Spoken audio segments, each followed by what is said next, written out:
ভোগের আলু ফুলকপি দারুণ টেস্টি হয় খেতে। তার জন্য দুটি মাঝারি মাপের ফুলকপি, দুটি বড় সাইজের আলু কেটে রেখেছি।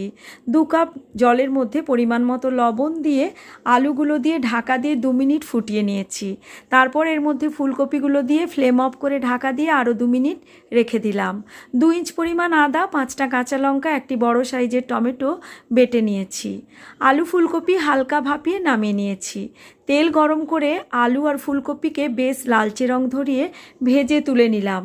আবারও তেল গরম করে ওর মধ্যে গোটা গরম মশলা, তেজপাতা, গোটা জিরে ফোড়ন দিয়ে আদা, কাঁচা লঙ্কা, টমেটো বাটা দিলাম। সমস্ত গুঁড়ো মশলা, লবণ, চিনি দিয়ে বেশ ভালো করে কষিয়ে নিলাম। তারপর দিলাম কাজু, চারমগজ বাটা।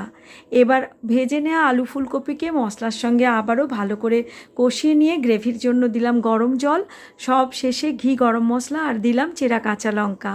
ভোগের আলু ফুলকপি রেডি।